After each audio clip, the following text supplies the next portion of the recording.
اللہ کے رسول صلی اللہ علیہ وسلم نے فرمایا، من احب لقاء اللہ احب اللہ لقاءہ، جو شخص اللہ تعالیٰ کے دیدار کو پسند کرتا ہے اللہ تعالیٰ اس کی ملاقات کو پسند کرے گا۔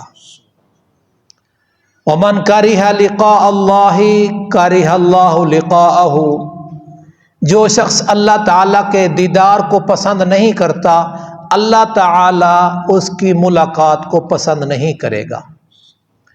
موت اللہ تعالیٰ کے دیدار کا ذریعہ ہے۔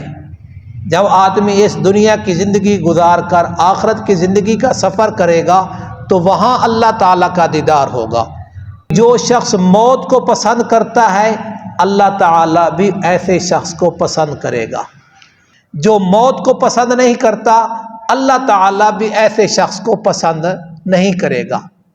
تفسیر مظہری والے نے لکھا ہے، الموت جسر یصل الحبیب الی الحبیب، موت ایک برج پل ہے جو دوست کو دوست کے ساتھ ملاتا ہے۔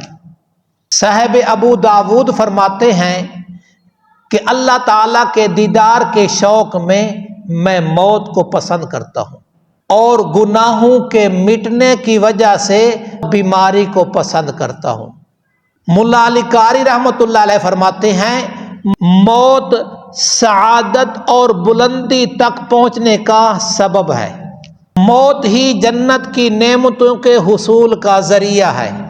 تو موت کو یاد کرنا اس کا بھی فائدہ، موت کے تذکرے کرنا اس کا فائدہ ہی فائدہ، اور موت کی تیاری کرنا اس کا بھی فائدہ۔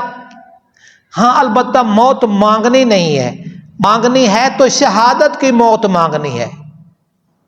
ہمارے استاد محترم ایک دفعہ سبق میں اس بات کا تذکرہ کیا کہ ملک الموت حضرت ابراہیم علیہ السلام کے پاس آئے اور آ کر کہا، میں آپ کی روح نکالنے کے لیے آیا ہوں۔ تو ابراہیم علیہ السلام نے فرمایا، کوئی دوست اپنے دوست کو بھی مارتا ہے؟ ملک الموت خاموش ہو گئے۔ اللہ تبارک و تعالیٰ کی بارگاہ میں پہنچے کہ یا اللہ تیرا خلیل ایسے کہتا ہے۔ اللہ تعالیٰ نے فرمایا، جاؤ میرے خلیل کو کہو کوئی دوست اپنے دوست کی ملاقات کا انکار کرتا ہے؟ واپسی جب ملک الموت آئے اور اللہ تعالیٰ کا یہ پیغام سنایا تو ابراہیم علیہ السلام نے کہا، میں تیار ہوں، لے چلو۔ تو اللہ تعالیٰ سے دعا ہے اللہ تعالیٰ موت سے پہلے موت کی تیاری کی توفیق نصیب فرمائے، اور اللہ تبارک و تعالیٰ شہادت کی موت عطا فرمائے۔ ناظرین، سامعین، حاضرین کو اللہ تبارک و تعالیٰ اپنی حفظ و امان نصیب فرمائے۔